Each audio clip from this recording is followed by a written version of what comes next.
So you join me today in one of my most favorite vehicles I've driven as a press loan. I'm seriously not joking here. This is the 2024 Mazda 3 Turbo Premium Plus hatchback. Absolutely have enjoyed this vehicle over the last week, and I'm excited to share my thoughts and overall driving impressions here in this video with you guys. Try to keep this video very short and concise and get to the point on everything, but as usual, we're going to start here with my acceleration tests and see how the performance of this vehicle is with the 2.5 liter turbo.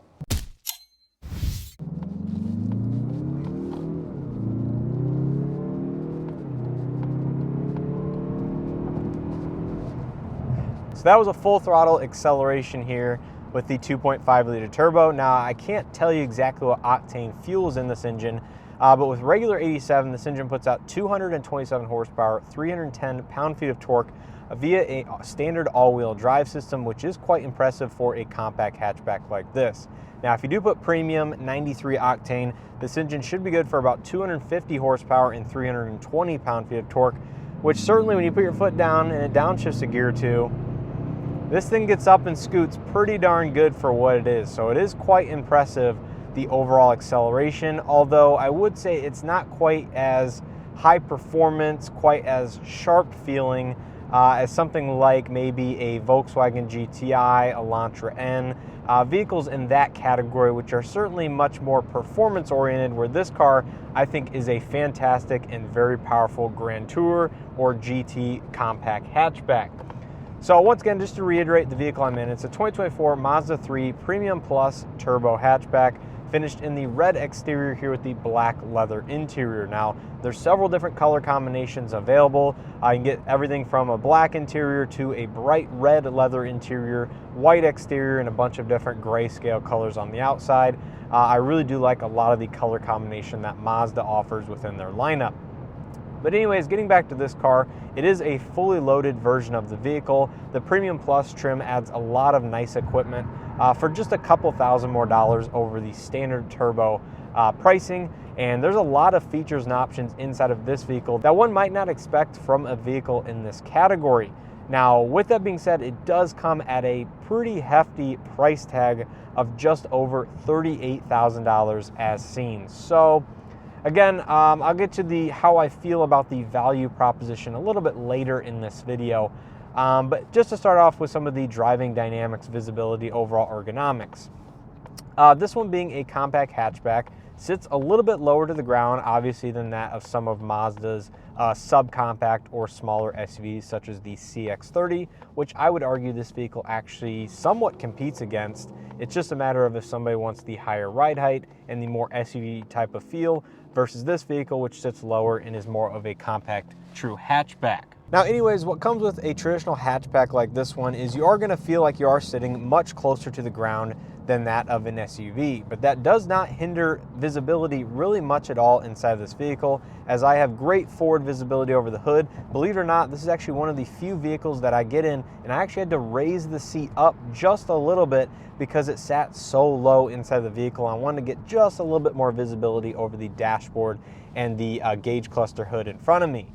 You do have door-mounted mirrors, which helps with outward visibility on the sides of the vehicle, although the A-pillars are a little bit on the chunkier side. So depending on the angle that you are turning and what size vehicle you're looking for out of your left or right-hand side, the A-pillars can get in the way just a little bit, but to me, it's not really a big deal. The biggest visibility issue I have with this vehicle is going to be towards the rear of the vehicle, specifically the large C-pillars on the left and right-hand side, and the rear hatch glass is a little bit on the smaller side, just the shorter side as well.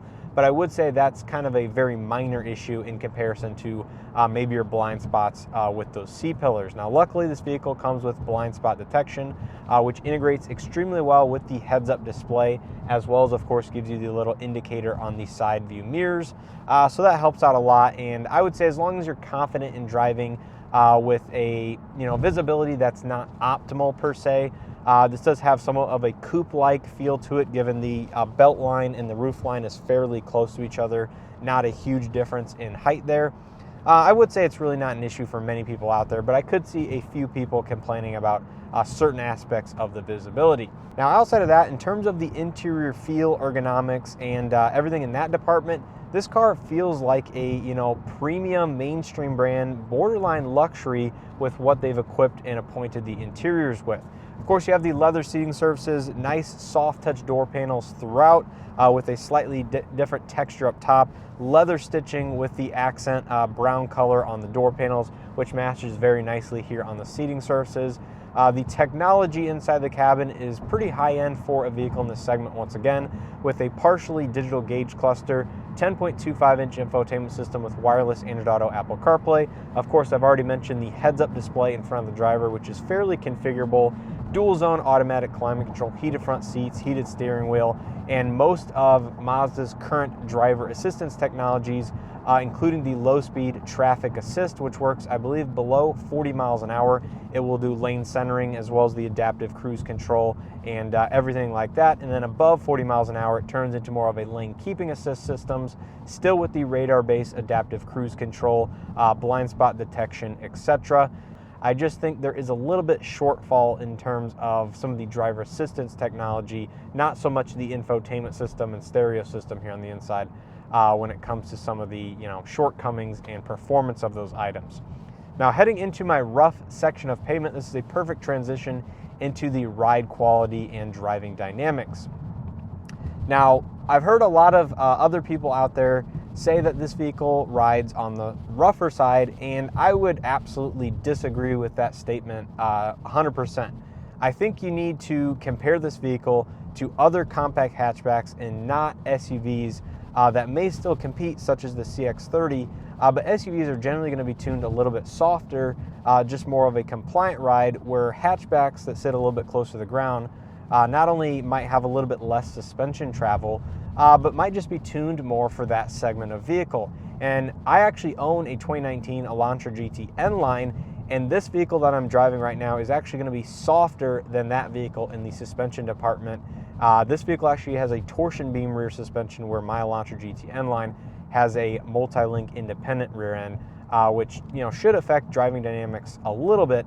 But just in terms of the dampers, spring rates, everything like that, this vehicle to me feels just a little bit softer than my personal vehicle. So I don't think the Mazda 3 actually feels like it rides rough at all. I think over broken pavement, it does a fairly good job. You are going to feel, things inside the cabin a little bit more, just because of the segment I think Mazda was aiming for in the target audience of this vehicle. But I think it actually rides very comfortably, and I think it's a great Grand Tour daily driver that you can either drive across country with relative comfort, or around town with broken pavement also, without much issue. So I actually really do like the suspension tuning and think it rides just about right for what I would want in a vehicle like this. Now, when it comes to some of the handling and other dynamics, this comes with a regular all-season tire. Not sure if it's categorized as a high-performance all-season necessarily, but I think the tire will likely be the limitation in terms of going around corners and doing spirited driving in that regard. I really haven't noticed any major complaints or issues with the torsion beam rear suspension, which I have owned a torsion beam suspension car before many years ago, and I didn't like the way it drove. And this vehicle, I'm happy to report, whatever Mazda has done with it in terms of the dampers and the overall design of it, I think it works quite well in this car, and I haven't had any instances where I thought it was the major downfall to the platform or chassis as a whole. So really think they did a good job with that. No major complaints there. The engine itself actually sounds quite aggressive and quite throaty, which I was not expecting driving this vehicle going into it, but I'm happy to report the engine noise here inside the cabin is quite satisfying. Putting your foot down, it sounds very good. Now, I will say, I think the one drawback to this powertrain setup is going to be the 6-speed torque converted automatic. Now, for normal everyday driving, I've had actually no complaints. I think the 6-speed actually does a pretty good job. Now, when you start to want to hustle it around corners, drive it in a more spirited manner, I think that is where the 6-speed really shows its traditional design of being a torque converted automatic, and maybe a little bit older of a design as well, as it's a little bit of a slush box, a little bit hesitant to downshift. The shifts themselves are going to be a little bit on the slower side compared to things like maybe a newer torque converted automatic or even a dual clutch, which I'm glad this vehicle actually does not have a dual clutch. But I think for most people that are looking for a smooth, refined daily driver, the 6-speed automatic is going to be adequate. I think it might be the weakest link in the powertrain though. It would be nice to have maybe an 8-speed with a slightly quicker shift and a newer updated design, but I think overall the 6-speed does the job, fairly reasonably well. Now in terms of interior cabin noise, this has actually been another aspect where I've been very, very happy to report that it's, fairly refined and quiet on the inside. The biggest noise I hear is going to be from the road noise or the tire noise. Wind noise is very isolated. You don't hear a ton of wind noise even on, windier days. And of course you can shut the manual sunshade up top. That will eliminate just a little bit of additional wind noise coming in through the standard sunroof on this particular vehicle. But, I would say it's pretty typical, compact, semi-luxury noise levels here on the interior. It's not enough to be annoying anything on longer road trips, but it's also not, a high-end $50,000, $60,000, $70,000 interior volume level, even such as that of the CX-90, which I do have reviews here on the channel of. That vehicle is certainly going to be a little bit quieter on the interior, but I think this vehicle, for what it is, does quite well. Now turning on to my normal on-ramp here for the interstate, put the vehicle in sport mode, transmission automatically downshifts.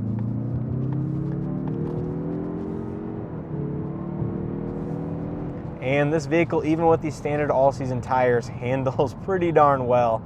Got held up here by a Altima in front of us. Passing power, very good too. I will say though, when it comes to the power output, it almost feels like this car has less power than the specs actually perceive on paper. I think it dies off a little bit at the upper end of things, but really in the mid-band, around 3,000 to 4,000 RPM, you're going to get peak torque out of this engine, and it definitely pulls when it's lower in the rev band. Now go ahead, setting the cruise control, simply push the button here, activate the lane centering, and I think this is one of the minor complaints again I have about Mazda's driver safety systems is just the overall performance. Now it is a hands-on system, so it will nag you quite a bit to keep your hands on the steering wheel. It is a torque sensing design, so you do have to kind of twist the steering wheel just a little bit to let the system know that you are paying attention out on the roadway. But the adaptive cruise control aspect works very well, much like that of a radar-based system. I actually did have a instance earlier this week where it was actually snowing, a wet, heavy snow, and the system at the front of the vehicle actually got covered up enough to where it disabled not only the radar-based cruise control, but cruise control altogether. And at one point, the camera system also became obscured, and it shut basically all driver assistance technologies down as a whole. So I would say that is a little bit of a concern given how quickly that happened on basically a 15-minute drive. About 10 minutes in, it got obstructed and the system seemed to disable all cruise control together. And I guess another point to make and touch on here that is very valid and something I've noticed with my about 5 days with this vehicle thus far is the not only fuel economy, but also the fuel tank size of this vehicle. Now I mentioned this in my likes and dislikes video. This vehicle has a 12.7 gallon fuel tank, which at roughly the EPA figures that this vehicle is estimated at, you'd be probably lucky to exceed 300 miles on a regular basis around town. And out on the interstate, I would say, maybe low 300s in a best case scenario. But going off an average MPG figure, I would say, 280 might be what you'd get before you need to fill up the tank once again. I would say that is a little bit of a drawback because personally, even my vehicle, my Elantra GTN line, has a 13.2 gallon tank, which at least is a half a gallon bigger and gets slightly better fuel economy than this vehicle that I'm driving right now. Now, over my week with it, I haven't had a good MPG tracking figure. I have driven it a little bit spiritedly and didn't reset the actual fuel economy figures, but it is rated at 23 city and I believe 31 highway, which isn't a terrible rating given this vehicle does come with an all-wheel drive system as standard. I guess we'll get into my final thoughts and opinions in terms of value of this vehicle. Now, just to go over some of the points I made, technology on the interior works fantastic, great audio system, great premium materials, many of the features that one would expect, although I would like to see ventilated front seats at this price point and stature of vehicle. Great engine with great power, although the 6-speed automatic is kind of iffy. Works well in most applications, not so much for the spirited type of driving. Adaptive cruise control works great, but the lane centering or lane steering assist systems, a little bit spotty, hit or miss. Not the best, and that applies to most Mazda vehicles I've been in. But now we get into the price point. Like I mentioned, this vehicle as stickered is just over $38,000, including destination. It's a little bit high and a little bit hard to recommend. Now, would dealers be willing to negotiate on that price point? Probably, given this is maybe a lower volume vehicle for Mazda. But, you know, at $38,000, you can get the CX-30 pretty much fully loaded as well. For $38,000, you get a very, very well-equipped Mazda CX-5 with or without the turbo engine, depending on what you want in terms of features and options and the trim level there. And those are just going to be either slightly larger vehicles or, you know, substantially larger vehicles that are also SUVs, which a lot of people out there want and desire. Now, that brings me back to the point of this one being a hatchback, and a fairly premium hatchback at that. It kind of doesn't compete with the run-of-the-mill options from, you know, Toyota and Honda, but it also, I wouldn't say, competes with some of the German vehicles that are more performance-oriented, including the GTI and the Golf R. Of course, we no longer have the Kona N, which somewhat would be loosely wrapped into this category as well.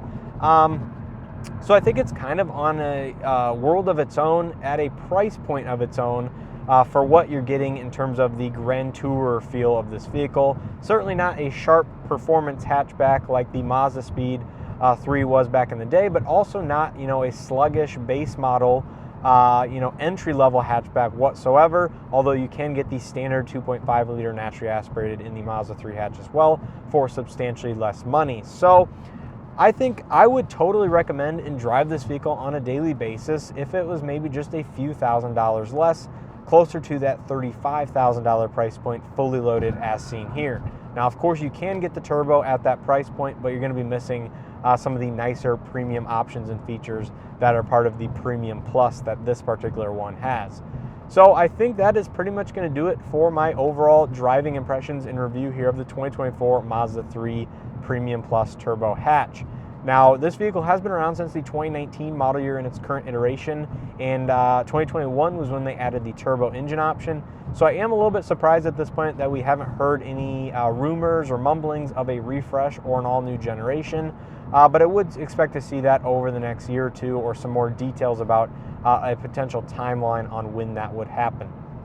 But if you're looking at a Mazda 3 Turbo Hatch, I would highly, highly recommend at least stopping into your local dealership, test driving one, looking at it, and considering it on your list of, you know, smaller hatchbacks. Because I still think this is a versatile vehicle. It has a decent amount of space on the inside. I can sit behind my driving position. I'm about 5'9", can sit behind myself fairly comfortably in the back seat with about an inch or two to spare in legroom. But again, it is going to be a little bit on the smaller side. I really don't see the appeal of sitting up just a few inches higher just to get an SUV and an increased ground clearance. I think this is fine as it is, and certainly gives me the driving feel that I am looking for in a vehicle like this. So you guys will have to let me know your thoughts and comments down in the comment section below. Do you guys own or have looked at a hatchback Mazda 3? Or the sedan is an option as well if you want the sedan with either engine option. Is also offered in turbo all-wheel drive. Or is there another vehicle in this segment of vehicle that you'd be interested in? And would you rather take a CX-30 or a Mazda 3 hatch like this one for roughly the $38,000 to $39,000 price point? That is probably the most interesting comparison, given that Mazda has two vehicles nearly identically priced, but one is more SUV and one is more hatch-like. I think that's great that they offer it, but I could see, you know, the same buyers cross-shopping each of those two vehicles within the lineup and cannibalizing sales from one another just a little bit. But let me know all that down in the comment section below. If you guys enjoyed this video and or found it helpful, hit that like button. It greatly helps out the channel's videos. Subscribe if you haven't already, and make sure to check out my dedicated likes and dislikes on this vehicle if you want to know a little bit about some of the more specific items I have to note. Yep, appreciate the support. Huge thanks to Mazda for sending this vehicle out for me to test and review for a week. I could see myself recommending a Mazda 3 hatch to a lot more people than prior to this week, given I've really not had any hands-on time with this particular vehicle. But as always, I appreciate the continued support here on the channel. And as always, hope to see you guys in the next one.